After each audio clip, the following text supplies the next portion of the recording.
All right, here with Alan to talk about everything that we've got going on in the Dynasty League, all the different things, all the fun stuff, and catch up on some off season, and really look forward to what's going on this season. So you're one of the ones that you very much unplugged for the off season. Is that something you do every off season, or is it just more of a? I mean, you've been traveling, you've been really busy. I mean, you were in, Yeah. was it you were was Italy during the season or at the end of the season? I can't remember. Yeah, that was last year. No, but the off season, I'm also a baseball guy, golf guy. Yeah, I'm yeah. a fan of all sports, and there's nothing going on in the football season. And I've already kind of spent all my cap, and I'm Yeah. trying to hold on to my picks for next year. And I'm confident about where my team's going. Not a lot of moves need to be made. So Yeah, so you're happy with where you're at. So what's the point? yeah, yeah, And you're happy where also I'm at, and got a lot going on for sure. So, and just yeah, just enjoying the time. Yeah. And you're also, yeah, if I'm not mistaken, how many dynasty leagues are you in? You're just or fantasy football leagues you're in. You're just a couple, right? You're not one of these idiots like myself that's yeah. in 15. So you No, can I easily wouldn't call step away, no myself a problem. sweaty. Yeah, Yeah. I wouldn't either. No, I just am an idiot. I mean, yeah, I think I'm in two main redraft leagues, this and one other dynasty league, and then like my work league. So nothing Yeah, yeah. crazy, but uh it's enough to keep my I put all my bandwidth towards it for sure. Yeah, yeah. It's enough that you can do everything and not feel like you're overwhelmed at the exact same time. Because Yeah, yeah, Sundays are absolutely. fucking miserable with setting lineups. Like Sundays at like Yeah, noon are tough. I got to start a yeah, tradition at home. That's what I told the wife. Is I was like, I'm gonna try to wake up and make breakfast every morning. Have a big hmm breakfast Sunday morning, and then at 12 o'clock you got to leave me alone so I can go put all the yeah, lineups yeah. in and make sure everything's set and all that shit. So For it'll me, it's always hard. Just like if you're in so many leagues, your rooting interest are spread so thin across the league. It's like every single play hurts and helps you. So yeah, I've just never really enjoyed that. So you can tell I try to in all my redraft leagues take pretty much the same players across every team. Like just put all my eggs in one basket. But I don't know. I think it yeah, makes watching the games more fun because again yeah. I You're love rooting for a fantasy, but also specific. I love the actual standings of the actual NFL and watching Yeah, keeping up with the narratives there. yeah, yeah, because there's some people like that, right? There's like the football fans and the fantasy football fans. Like I'm a football Yeah. fan first all day. I'll even Yeah, find I'll myself, always will be. yeah, and I'll even do this, and I don't know why. It actually really annoys me when it happens. I enjoy when the game gets close, even if it's my team winning. So like if we're up by like Mhm. 10, I'm like, if they score a touchdown, it makes this game more interesting. And I'm like, shut the fuck up. Like I want to win. I should want to win by 30 every Yeah, game. But like I'll be rooting for a team and I'll be like, oh, if they march downfield and score and the other team does the same thing, this will make it more fun. Um, yeah, it doesn't make sense, but it does. I love football. I love sports ball. yeah, So yeah. um, It consumes. I maybe checked out of the group chat, but right now, all I'm doing on the free time is question football pods, yeah, watching, watching football YouTube. I'm really into this shit, but yeah, not in the chat sometimes. yeah, yeah. No, I feel that. So let's talk about your team a bit. Let's pull it up here on the website. That's spoiler alert. Don't look at that. It's coming up later on, I swear. Um, so let's pull up your team and take a look. Really happy with Yeah, the team and the give me a good roster and look where for it. it's at. Xavier Worthy, your first round pick this year. You've still Yeah, got Bijan. You've still got Stroud from last year. Two massive hits. I mean, these guys are going first round in dynasty startups right now, and you've got them both. yeah, Penix, which I love at quarterback. I think the value of Penix is good. I'm trying to get him where I can. Ken Walker, we'll see, but who knows? Rashad Bateman, who's hmm a little more expensive than I'm sure you'd like. Herbert's costing a lot of money too, but it's Herbert. You've got Andrews there who costs a lot, but it's Andrews. CD who costs a lot, hmm but it's CD. DJ Moore costs a lot, but it's DJ Moore. So, any weak spots on your roster? I know after moving Joe Mixon, he was really expensive. So I would think RB2, right, with Ken Walker there, but um, you've got a yeah. strong No, roster across the board still. yeah. I spend money on good players. Maybe I should be able, spread out my eggs a little bit more. But I mean, I think if you stack up my starting lineup with anybody else's on best versus best, I think I could compete with anybody. But as far as weaknesses, again, I don't. Yeah, you could argue. I think flex is a bigger weakness with starting Xavier Worthy. RB2, like, yeah, Ken Walker wasn't sick last year. He wasn't awesome last year, but like if you look at the Seattle offensive line play last year, it was way worse than the year previous. So if they can just get back to the was 2 years ago, which pretty confident they can. I think Ken Walker is going to be a rock star. Like Seattle's offense is going to be good. They have great weapons, and Ken Walker is the best running back on that team. So I think they're. I'm not, I'm not raising red flags over Ken Walker yet, but I think the biggest like thing I worry about going into this year is my quarterback 3 situation. Like, kind of thought Justin Fields would look a little bit better going in this preseason, but I mean, it's not going well at all. He still look like complete garbage. He still looks like Justin Fields, is what you're saying. He's so bad. And like I texted Cameron the other day, like I'm raving. I was the last one in on Justin Fields, and I'm out. He's lost me. So no, that and like Penix, like I do like him. I think I got a good value on him in the draft, but I do too. I mean, I just don't see how you can play him unless there's a Kirk Cousins injury. You know, you paid Kirk all that money. Like, you're an idiot if you start Michael Penix. But there's a world where they can get out of the Kirk contract, not this year or next year, but like after that, they can save like $50 million if they cut him or whatever. If they cut him this year or next year, it's like $60 million dead cap. So there's no way. But there is a world where he's something in 26, and you know, there's no rush to get him on the field per se when you've got C.J. Stroud and Justin Herbert who aren't going anywhere. So that's kind of nice. There's just a lot of anxiety around like missing. Like, I feel like that was the biggest reason I missed out on the playoffs last year is because Herbert went down, Fields went down. I didn't have a QB2, and like I didn't have a QB3 to fill in, and like I still don't. And I'm just praying for better quarterback injury luck this year. And who knows? Who's to say I'll get it? Yeah. Well, I've got Kirk Cousins on my team, and I have Russell Wilson if you ever want to trade. Because I have. I'll give you a call. Yeah. Good handcuffs for both of you. The good news is you got $375 in the bank next year, which is nice. You got a couple big expiring contracts though. Have you thought ahead to what your plan is with Andrews or CD or DJ Moore? It seems like you're a Pickens guy with him on your roster. I'm not really a Pickens guy, but like you've got some big names. But you also don't let him walk in free agency, right? Have you started to look at what your plans are for that next year, or is that not even on your radar right now? I keep an eye out. I would say we're very preliminary planning. I definitely still all bandwidth's going towards this year. I think I can win this year if it catches. But the goal is like as far as like zooming out. The goal is always to leave as much money as I can for next year while competing this year because like you said, I have some big money contracts need to resign. I assume Stroud's going to be a holdout. He has to be. He's too good not to be. That's kind of something that's on my mind. And again, a message to everybody: I'm always listening to deals on Herbert. So that's where my mind goes as far as like to next year, just keeping money in the bank, but keep my options open. Good news for you is so rookies can't hold out, or anybody on a rookie deal can't hold out unless it happens back to back. It happens twice in their rookie contract. So let's pretend Stroud ends at QB5. Or whatever the tier is. I think it's 6. Let's pretend he ends at QB6 and he would hold out. He won't hold out until it happens a second time because Bijan's like that. I think Bijan would have held out but didn't hold out because he's on that rookie deal. I'm just confirming that before looking at it. So he tried to hold out in his first year and he didn't. I'm the one who proposed that rule and I forgot that it got passed. So let's freaking go. No, I think it makes a lot of sense, right? Because to have somebody on that contract forever if they're popping off would not be right, but also, it wouldn't make sense realistically for a rookie to say I'm holding out after 1 year, No, absolutely. It's got to happen twice. I just very happy that passed, so let's go. So this shows how little I've been checked in as far as like next year. Everything's set for this year right now. Yeah, that's all that matters. The only year that matters is this year. Let's talk about your current cap room on the other side of this, right? So $0 in the bank currently. Mm-hmm. You've got some to say it nicely roster fodder, right? And you do have some maneuverability with Fields, could be a cut candidate.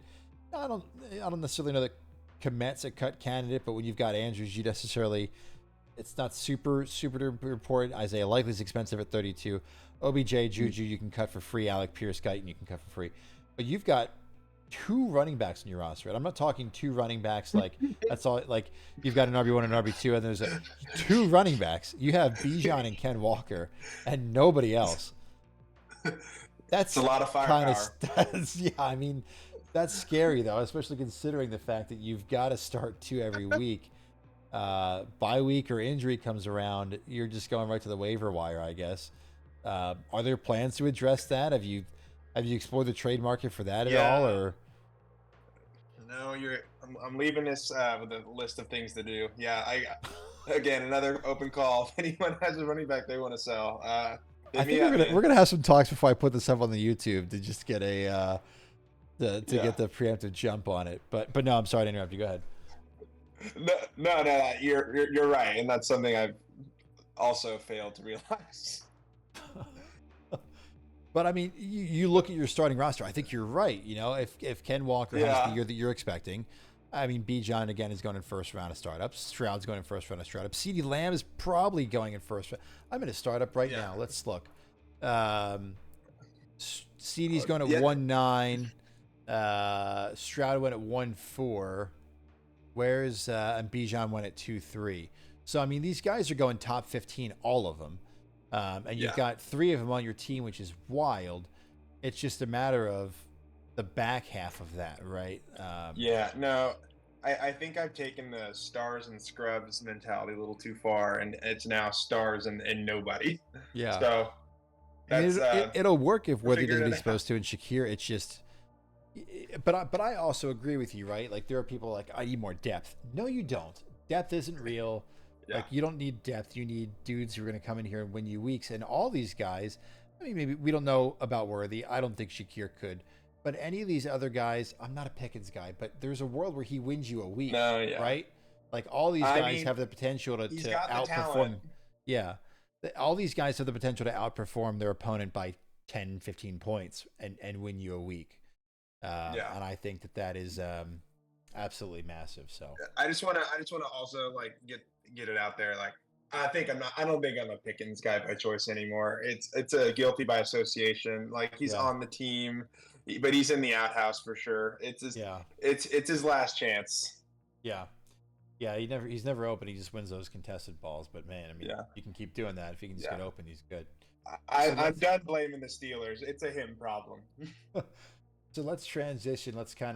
Last question I've got. Well, there's two or three more things I want to go over that are pretty quick. Overrated, underrated teams. I know you've unplugged a lot from this, so I kind of gave it to you as a bit of a teaser going into this, and you got the chance to look. Is there a certain team that you really feel like is an overrated team based off of perception, based off of what their roster allegedly should do, as you look at these different rosters? Yeah, dude, I took a look at, again, I don't know where everybody else rates these teams, so I might be like a little off there, but this is how just my opinion of what I think. I would say the most overrated team I'm looking at is the Kchhaassee Pandas. If you look at their roster from top to bottom, like I don't love their wide receivers. Both their running backs are older or on new teams that I don't love. And they don't have a starting QB3, so join the club. Not a fan, not a big fan of that team. I mean, I think there's some good like names at the top of the list, like Lamar, but overall, I don't think they're winning shit. Yeah, and Trey McBride is such an interesting conversation for tight end. At the beginning of last year, he was the worst tight end I've ever seen in my life. Towards the end of the year, he has incredible games, and all of a sudden, he's tight end 2 or 3, 2 in Dynasty, I think. But I don't. There are 5 tight ends I'd rather have over McBride any day of the week. But he's all of a sudden this guy. But if he continues on that trajectory, right? Like, holy shit! You've got Kittle there in the bank. There are some fun pieces here. You love Lamar, you love Tyreek, but we'll see. I mean, and it's not my favorite team. Yeah, and what's fun is it's the most wins in the league history. Is Unicorn has them, I think. 22. Unicorn has the most wins in league history, tied are Kmigs and Cam, then Codes before it gets to Dan, and then me purely from last year. Yeah. And then yeah, you and I are in that same boat of we sucked year one and then we turned it on in year two. So The Pandas are like the 2012 like Atlanta Hawks that got the 1 seed just by jacking up threes to Kyle Korver, and then like Daddy LeBron came and like proved it to him in the Eastern Conference Finals. Like nice job. It's good not job gonna getting happen. here, but no. What about Yeah. underrated then? Opposite side of the spectrum. Dude, yeah, I was looking through the teams, like again, like I said, I don't know how the rest of the league rates these teams, but then I like as much as it like absolutely pains me. I think Brownout's team is really freaking good. Kmigs did a really good job building that team, and I mean, just again stacking up roster top to bottom. I think his everyday lineup could beat everyone. Uh, has a shot against everyone. It could probably beat everyone. Like if their players have their best games. Yeah, and when we were talking about this earlier, you were kind of like, well, they're not underrated, but whatever you rate Yeah, them isn't high enough, almost in a sense. Yeah. If they're rated really high, I will just call them the most properly rated because I mean Yeah, it's stacked. I'm sorry, I hate to admit it, but like the dude's cooking right now. yeah, yeah. I agree. I think prime for a repeat potentially, but it's nice. Yeah. It's nice being back on the bottom where I can kind of enjoy the show as opposed to trying to fight in the spot for the show. So Yeah, it's not as fun as it seems. yeah, no, it's I've been on polar ends of the spectrum the last 2 years. It's been wild. Yeah, So um, for sure. so I mean, we talked about that. You don't have much cap space and there's not much money in the bank, but you did tell me that there is an addition to the roster you're thinking about making, and do you want to go ahead and talk about that for a second or two? Yeah, the deli. We got a new slicer, man. He's Chandler. My wife and I are actually expecting our first kid in February, so Yeah, uh, super excited about that. Found out it's a boy. We have no names. I was thinking something like Coleridge, James, Stroud, McNatt. We'll see.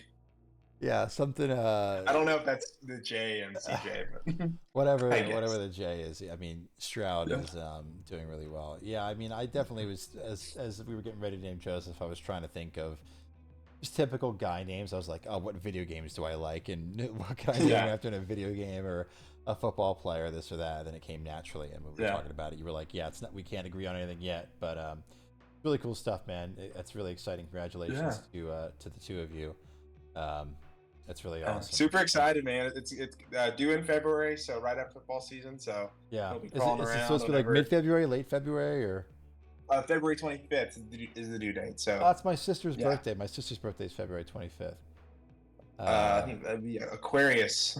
Yeah, I don't know. She's a pain My in the guess. ass. So it's a leap year this coming year too. Oh yeah. My mom's birthday is on leap year. Um, Oh gosh. I yeah, guess that's yeah. something you So gotta look out for. yeah, but the good news is this is funny, and I swear we'll talk football again. Is my grandfather would tell my mom on her birthday it wasn't really her birthday this year, so she didn't get any presents, and she fell for Oh, that like every year, and then he would give her stuff at whatever day. But yeah, you'd be like, freaking oh, grand. there is no February 29th this year. You don't get Yeah. anything. So Rules are um, the rules. yeah, we don't make them up. So Yeah. any final thoughts before we wrap this thing up? Um, yeah, I'm leaving this conversation really excited, really encouraged. Got a lot to do. Again, this is I guess I'm waving the red flag. Really need a running back. If anyone wants to give me a call, please. The line is open. But no, it's gonna be a great year. I think I'm still clearly the best team in my division. Sorry guys. I think if my team stays healthy, I should easily win the division, at least win a playoff game or two. I think like I said, I got one of the best rosters in the league, but it's not up to me. So we'll see how it Yeah, goes. I'm super excited. yeah.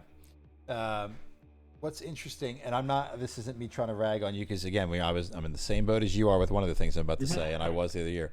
Currently, your overall let's put it up on the screen. Currently, your overall record for your division wins. You are 2-10 against your division all time. Again, that's when you and I were at the bottom in the very beginning, so that makes sense, right? But then picked up two wins Wow. last year. Even as you went, you were the 3 seed if I'm not That means mistaken, right? yeah, I went 2 So and 4 in you my went 2 and division. 4 last year, and Oh still, my god. made the 3 seed, and you have yet to win a playoff game. I'm in the same boat. Um, And so is your That's other division comedy. rival. Well, nobody in your division's won a playoff game. The only person that has is Zoinks, Hey. who is no longer with us. God rest his soul. But nobody else in your division has won a playoff game. They are 10 of them in the division of death. I think Yeah. Codes has the other 3 that exist. So yeah, it's Jeez. that Feel your like division I'm is a like, party. yeah, no, I mean, it's like the shot. I don't have a good analogy. It's like, it's diamond in the rough. Yeah, that is the truth. All right, well, that's going to do it for us. It was good talking to you, and congrats to you and the wife again from all of us. I'm sure everybody will say the same thing. And yeah, that's all we got. We'll see you sometime in the season, and I will send you some trade offers. I think. Let's go, baby. We'll make Please something do. happen. I need them. Yeah. All right. See you later, bud. All right. See ya.